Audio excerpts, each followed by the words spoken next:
بسم اللہ الرحمن الرحیم۔ السلام علیکم۔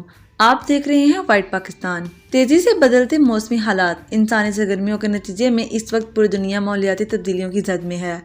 تیز رفتار زندگی کی دور میں ہمارے سیارے کا فطری توازن بری طرح متاثر ہو چکا ہے، اور اگر درجہ حرارت کو بڑھنے سے نہ روکا گیا تو آنے والی دہائیوں میں اس کے خطرناک نتائج کا سامنا بھی کرنا پڑے گا۔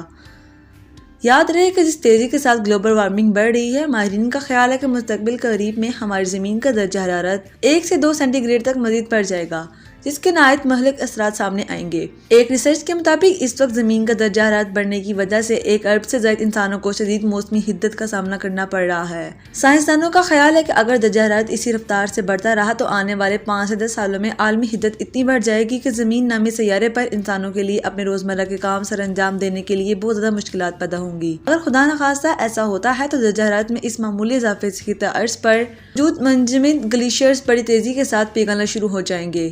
اندازہ لگائیں کہ انٹارکٹیکا جیسے حد نگاہ تہ پاتر برف جمی ہے، جسے دیکھنے کے لیے لوگ دور دور سے آتے ہیں، جس تیزی کے ساتھ پگھل رہی ہے۔ ماہرین کے مطابق 21ویں صدی کے وسط تک وہاں انسانی آبادکاری ممکن ہو سکے گی۔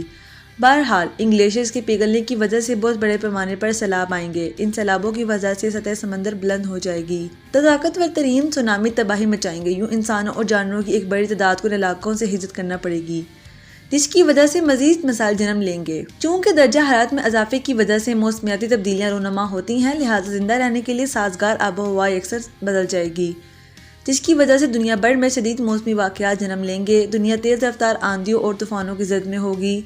زمین نامے سیارے پر کہیں بہت زیادہ بارشیں جینا دوبر کر رکھیں گی تو کہیں طویل المدت خشک سالی اور قحط سالی زندگی کی رمق چھین رہی ہوں گی۔ الغرض بربادیوں اور غمناکیوں کی داستان رقم ہوگی۔ خدا نخواستہ اس سے قبل کہ زمین واسیوں کو ان حالات سے دوچار ہونا پڑے، ہمیں مناسب اقدامات کرنے ہوں گے، کیونکہ یہ نسل انسانی کی بقا کے لیے انتہائی ضروری ہے۔ سائنسدانوں کی ایک رپورٹ کے مطابق اگر درجہ حرارت کے اضافے کو 2030 تک 1.5 ڈگری اضافے تک محدود رکھا جائے تو جانوروں اور پودوں کی اقسام کو بچایا جا سکتا ہے۔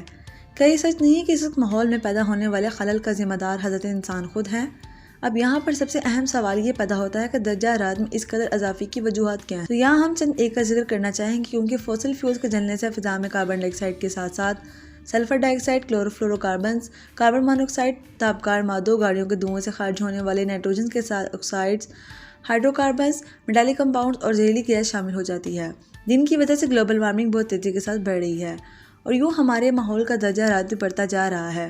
اب جہاں تک وطن عزیز کا تعلق ہے تو ہمارے یہاں دوسرے ملک کی طرح تیزی کے ساتھ موسمیاتی تبدیلیوں کے اثرات بہت آسانی سے دیکھے جا سکتے ہیں۔ عالمی تھنک ٹینک جرمن واس کے گلوبل کلائمیٹ انڈیکس میں پاکستان کو ماحولیاتی تبدیلیوں سے متاثرہ ممالک کی فہرست میں 8ویں نمبر پر رکھا گیا ہے۔ آپ بخوبی اندازہ لگا سکتے ہیں کہ ہمارے ہاں ہر سال نہ صرف موسموں کی شدت بڑھتی جا رہی ہے بلکہ ان کا دورانیہ بھی لگاتار کم یا زیادہ ہو رہا ہے۔ اب یہاں پر سب سے اہم سوال یہ پیدا ہوتا ہے کہ ان موسمیاتی تبدیلیوں پر قابو کیسے پایا جائے۔ تو اس سلسلہ میں فوسل فیولز یعنی کوئلہ، گیس اور تیل کی بجائے انرجی کے متبادل ذرائع، جن میں سولر انرجی، اٹامک انرجی، ہوا اور پانی کی انرجی وغیرہ شامل ہیں، پر انحصار بڑھایا جائے، اور خاص طور پر کوئلے کا استعمال کم سے کم کیا جائے تاکہ فضا میں کاربن کی مقدار شامل نہ ہو سکے۔